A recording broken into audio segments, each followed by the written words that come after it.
Herakl lalu berkata kepada orang yang ada di sekitarnya, datangkan kepadaku di negeri Syam ini, karena kebetulan dia sudah jalan.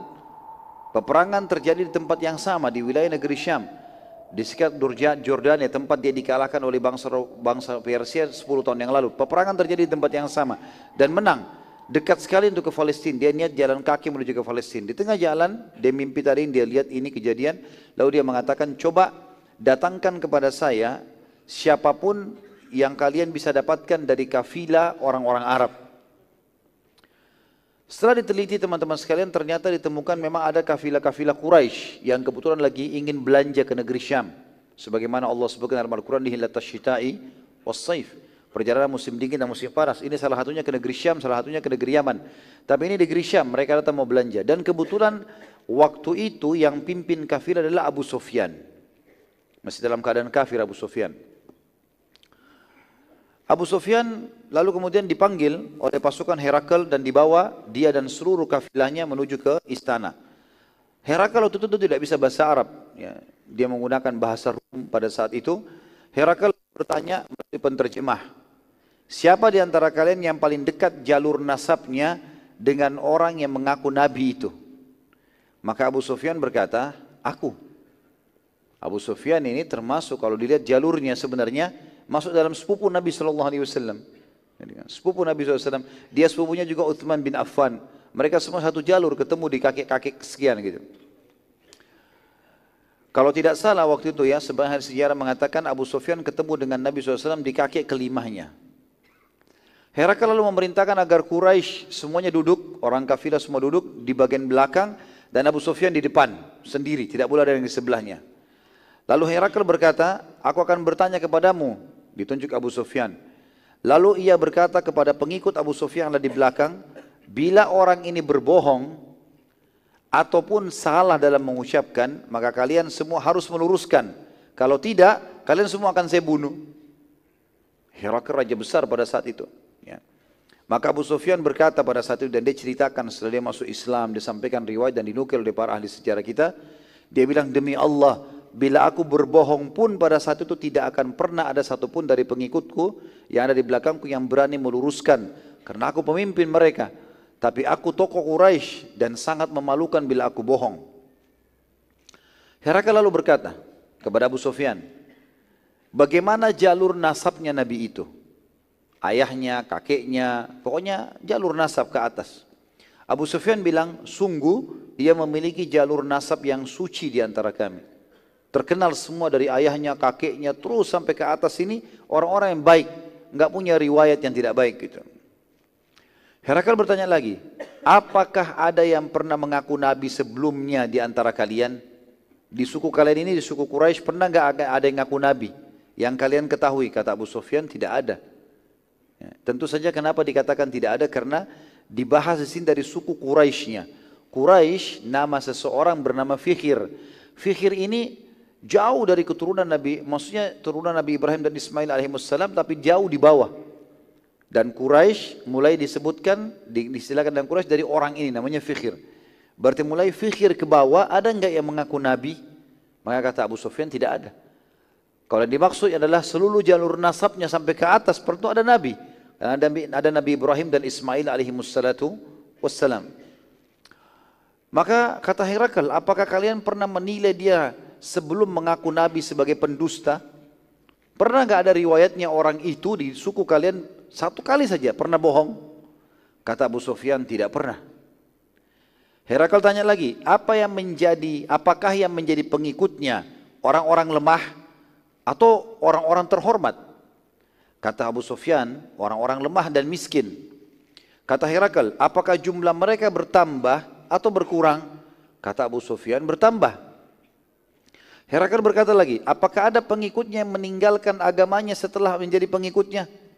Ada enggak orang yang datang ngetes-ngetes terus kemudian pulang lagi, keluar lagi dari agamanya? Kata Abu Sufyan, tidak ada. Bahkan Abu Sufyan termasuk orang yang menyiksa muslimin di Mekah.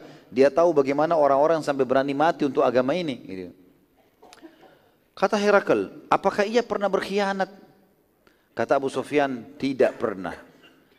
Namun sekarang antara kami dengannya ada kesepakatan damai.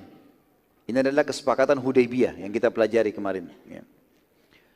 Dan aku tidak tahu apakah kedepannya ia akan khianat atau tidak. Abu Sufyan di sini teman-teman berkata, dia ceritakan setelah dia masuk Islam, dia ceritakan panjang, dia mengatakan, sungguh aku tidak mendapatkan celah untuk menghina Nabi Muhammad SAW kecuali pada masalah ini saja. Jadi semuanya baik ini. Jawabannya jujur, harus jujur. Dia bilang, saya tidak dapat celah untuk menghinanya kecuali di sini. Saya bilang, sekarang lagi ada kesepakatan. Saya tidak tahu ke depan dia khianat atau tidak. Tapi sebelumnya tidak pernah berkhianat. Hanya itu celahnya. Gitu. Herakl bertanya lagi, apakah kalian telah memeranginya? Kata Abu Sufyan, iya. Kata Herakl, bagaimana hasil peperangan kalian dengannya? Kata Abu Sufyan, sekali ia menang, maksudnya perang Badr. Dan sekali kami menang, maksudnya perang Uhud.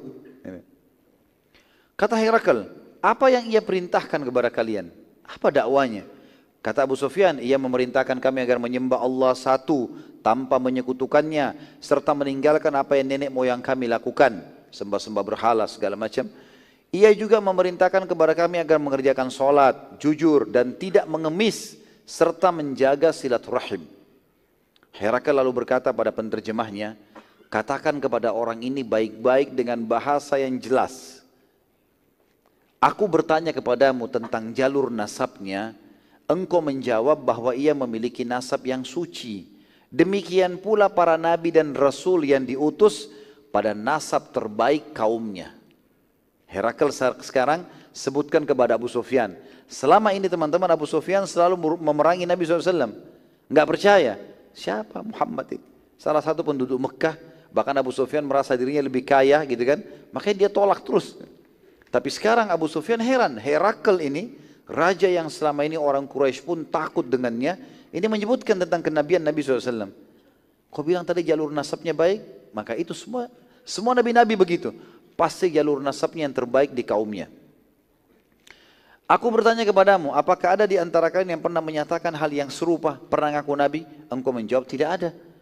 Kalau seandainya ada yang telah menyatakan sebelumnya, dari kakek-kakeknya pernah ngaku nabi, maka aku akan mengatakan bahwa ia hanya mengikuti orang sebelumnya saja. Aku bertanya kepadamu, apakah ada di antara kakeknya yang raja? Engkau menjawab, tidak ada. Ini juga salah satu pertanyaan sebenarnya di riwayat ini, semestinya ada sebelumnya ya. Tapi ini tidak disebutkan dalam potongan riwayat yang tadi saya sebutkan. Tapi memang ada pertanyaan Herakl juga, apakah ada di antara kakeknya yang raja? Maka engkau menjawab, tidak ada. Kalau ada, maka aku akan mengatakan bahwa ia hanya ingin mengembalikan kerajaan kakeknya saja. Jadi ini maksud sini teman-teman sekalian, pernah saya jelaskan di awal-awal sirah, kalau Abdul Muttalib sempat menjadi Raja Mekah. Tetapi sistem yang dipakai di Mekah waktu itu, walaupun ada seorang raja atau orang yang dituakan, tetap semua suku punya kekuatan. Makanya dikatakan di Mekah itu tidak ada raja khusus, tapi dikuasai oleh tokoh-tokoh Quraisy. Semua kepala suku punya hak untuk memberikan pendapatnya. Jadi maksud sini raja adalah raja yang menguasai semuanya. Tidak ada lagi yang membantunya, tidak ada penasehatnya, memang dia kuat dengan powernya sendiri. Lalu kata Herakl, aku bertanya juga padamu, apakah ia pernah berdusta pada kalian? Engkau menjawab, tidak pernah. Maka aku katakan, kalau ia tidak pernah dusta, maka pastilah ia tidak berani berdusta atas nama Allah. Aku bertanya padamu, apakah ia menjadi pengikutnya orang-orang lemah atau tokoh-tokoh masyarakat? Engkau menjawab, orang-orang lemah. Ketahuilah, demikian pula pengikut para rasul. Awal pengikutnya orang-orang lemah, lalu disusul setelah itu dengan pemuka-pemuka kaum. Memang selalu orang miskin dan orang lemah dulu. Dan ini umum subhanallah, dakwah-dakwah itu umumnya kenanya dulu ke masyarakat umum. Nanti sudah lama merata baru pindah ke tokoh-tokoh masyarakat. Aku bertanya kepadamu, apakah jumlah mereka bertambah atau berkurang? Maka engkau menjawab, bertambah. Maka demikian pula keimanan akan terus bertambah sampai ia sempurna. Aku bertanya padamu, apakah ada pengikutnya yang meninggalkan keyakinannya? Engkau menjawab, tidak ada. Maka demikian pula iman saat telah memenuhi hati seseorang tidak akan pernah keluar lagi selamanya. Aku bertanya padamu, apakah ia pernah berkhianat? Engkau menjawab, tidak. Maka demikian pula para nabi dan rasul tidak akan pernah berkhianat. Aku bertanya padamu, apa yang ia perintahkan? Engkau menjawab, ia memerintahkan agar tidak menyekutukan Allah, salat, jujur dan silaturahim. Demikian pula perintah seluruh nabi dan rasul. Lalu Herakl mengucapkan kalimat, teman-teman, kalimat yang agung sebenarnya ini. Pada saat itu raja yang menguasai seluruh dunia. Karena Persia sudah kalah, gitu kan? Nggak ada lagi kekuatan waktu itu kecuali kekuatan Romawi. Maka dia berkata, bila semua yang engkau sampaikan ini benar, maka demi Allah, ia, orang itu, pasti akan menguasai apa yang berada di bawah kedua telapak kakiku ini. Maksudnya kekuasaanku ini juga akan takluk di tangan dia nantinya. Dan aku sangat tahu ini zaman keluarnya Nabi. Tetapi aku tidak menyangka kalau akan keluar dari kalangan kalian. Dan bila aku bisa menjangkaunya, aku bisa menemuinya, niscaya aku akan sangat gembira dan menghormatinya. Bila saja aku berada di sisinya, maka niscaya aku akan mencuci kedua telapak kakinya. Ini kata Herakl tentang Nabi SAW. Abu Sufyan waktu sudah selesai itu disuruh keluar, dia keluar lalu dia berkata kepada teman-temannya, demi Allah, sungguh perkara Abu Qabs. Ini Abu Qabs, teman-teman sekalian, adalah istilah ejekan dari orang Quraisy untuk Nabi SAW. Mereka manggil Abu Qabs seperti seakan-akan orang yang tidak punya kedudukan, gitu kan. Sungguh demi Allah, kedudukan Abu Qabs sudah luar biasa, gitu.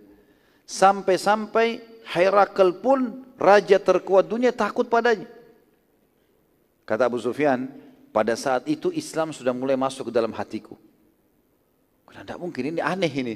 Kalau sampai raja terkenal dunia dan baru menang peperangan, dia merasa sekarang tidak ada lagi musuhnya di dunia ini. Dia menguasai dunia. Dia mengatakan kalimat tersebut, kalau bisa menjangkau Nabi SAW, maka dia akan mencuci kakinya, telapak kakinya, mencucikan sebagai bentuk khidmah. Padahal dia raja, ini berarti sesuatu yang luar biasa. Sesaat baru saja Abu Sufyan keluar, berpapasan Abu Sufyan keluar dari situ, Dihyal Kalbi sampai. Utusan Nabi SAW, bawa surat dari Madinah. Gitu kan. Maka Dihyal Kalbi tiba kemudian menemui Herakl dan minta menyampaikan surat Nabi SAW. Bunyinya, dan surat ini teman-teman masih tersimpan sekarang, ada di pemerintah Inggris sekarang menyimpan ini ya, di museumnya di Inggris ada. Dan ini diakui oleh ahli sejarah Inggris dan Eropa, ini ditulis di abad ke-7 Masehi. Surat resmi datang kepada Herakl dari Nabi SAW. Bunyinya, Bismillahirrahmanirrahim. Dari Muhammad utusan Allah kepada Herakl Raja Agung Romawi. Selanjutnya, sungguh aku mengajak anda masuk Islam. Masuk Islamlah maka anda akan selamat dan Allah akan memberi anda pahala 2 kali lipat. Ya, karena orang ahli kitab kalau masuk Islam double pahalanya. Mereka sudah beriman kepada Nabi Isa sebelumnya, mereka beriman kepada Nabi Muhammad SAW sekarang gitu. Bila anda menolak, maka anda akan memikul dosa seluruh petani. Waktu itu bangsa Romawi mayoritas pekerjanya petani. Maka bangsa Romawi dikenal bangsa petani, gitu kan. Anda akan menanggung dosa semua petani, maksudnya masyarakat Romawi. Karena kalau raja beriman, mereka beriman. Kalau raja tidak beriman, maka mereka tidak beriman. Wahai ahli kitab, lalu Nabi SAW bacakan ayat. Marilah kita satukan kalimat kita. Ya ahli kitab, ta'alu ila kalimatin sawa'im bainana wa bainakum. Ada ayat Al-Quran seperti itu. Wahai ahli kitab, marilah kita satukan perkataan kita sama-sama. Yaitu agar kita tidak menyembah selain Allah dan tidak menyekutukannya dengan sesuatu apapun. Dan janganlah seseorang di antara kita menjadikan yang lain sebagai sekutu bagi Allah. Dan apabila kalian berpaling, maka ucapkanlah kami telah Islam atau menyerahkan diri kepada Allah. Pada saat surat tersebut dibacakan teman-teman sekalian, Herakl gemetaran karena dia baru ketemu sama Abu Sufyan. Dan Dihyal Kalbi tidak tahu tentang kisah ini. Berpapasan saja dengan Abu Sufyan gitu. Herakl gemetaran dan ia lalu segera mencoba memastikan semua sifat Nabi terakhir dan kepada Dihyal Kalbi, bagaimana cirinya, bagaimana kulitnya, bagaimana matanya, bagaimana alisnya, bagaimana jalur nasabnya. Apa yang ditanya kepada Abu Sufyan ditanya juga kepada Dihyal Kalbi. Dan subhanallah jawabannya sama. Tinggal masalah kesepakatan Hudaybiyah saja. Ya, pada saat ditanya tadi Abu Sufyan bilang, tidak pernah khianat tapi saya tidak tahu ke depannya. Kalau Dihyal Kalbi menjawab berbeda. Nabi kami tidak akan pernah berkhianat selamanya.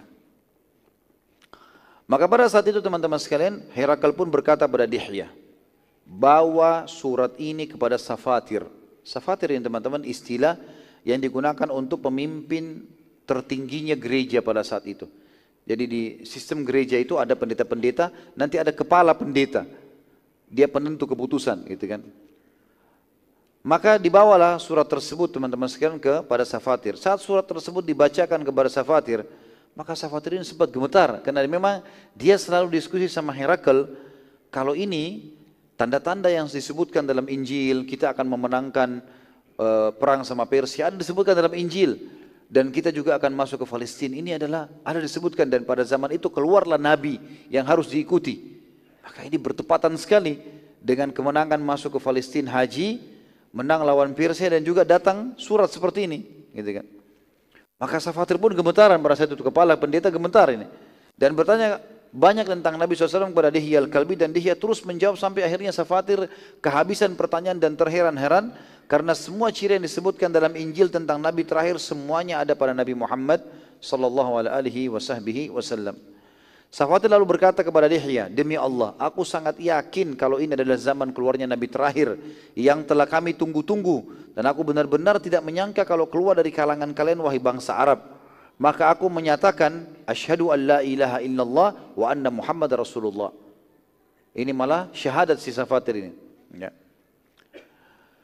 Safatir lalu mengumpulkan semua pendeta. Sudah azan ya? Baik, sebentar kita selesaikan ya. Safatir lalu mengumpulkan semua pendeta dan mengajak mereka masuk Islam dan menjelaskan tentang tanda-tanda Nabi SAW, lalu ia bersyahadat di hadapan mereka. Sebagian besar pendeta tidak mau menerima dan akhirnya mereka membunuh Safatir. Dan ini rahimahullah, beliau mati syahid karena sudah muslim pada saat itu. Dia sudah syahadat. Bahkan dia langsung mendakwakan Islam kepada para pendeta-pendeta. Tapi mereka membunuhnya khawatir nanti jangan semua Nasrani mengubah agamanya. Dihya radhiyallahu anhu pada saat mengetahui kejadian pembunuhan Safatir, segera menemui Herakl dan meminta saran. Herakl lalu berkata, sungguh kedudukan Safatir di sisi mereka lebih mulia dibandingkan aku.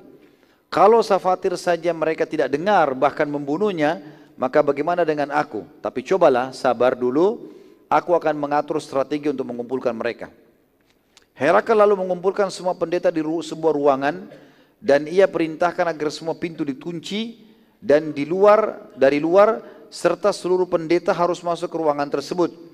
Dan disiapkanlah prajurit-prajurit yang memegang pedang yang berada di setiap belakang pendeta.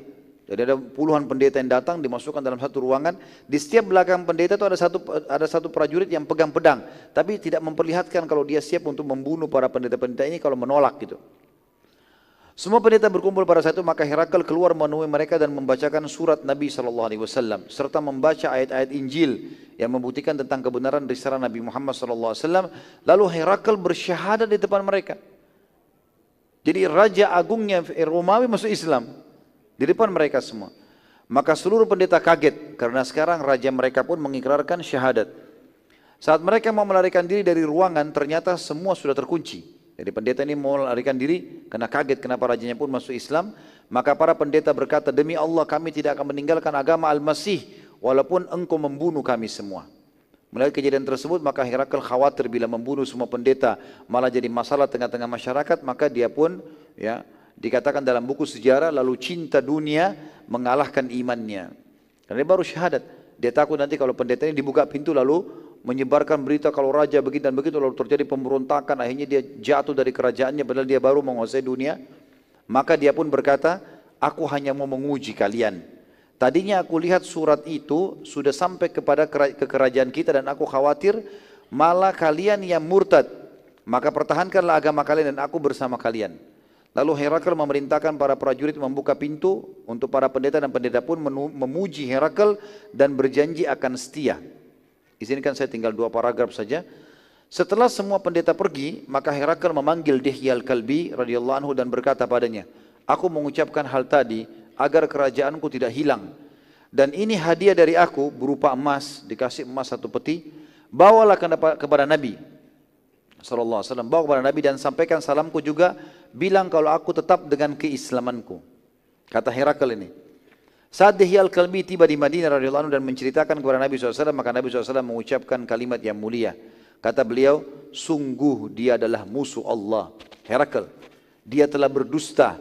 Ia mengucapkannya ya, kalimat tadi Karena beriman, kemudian dia meninggalkannya justru karena mendahulukan dunia. Dan ini beda dengan keadaan Najasyi yang benar-benar masuk Islam karena hatinya. Dan dia pertahankan sampai dia meninggal dunia. Lalu Nabi SAW memerintahkan agar pemberitaan Herakl dibagikan kepada, pemberian Herakl emas dibagikan kepada seluruh muslimin. Demikian juga hasil surat Nabi SAW kepada demikianlah hasil surat Nabi SAW kepada salah satu raja-raja dunia.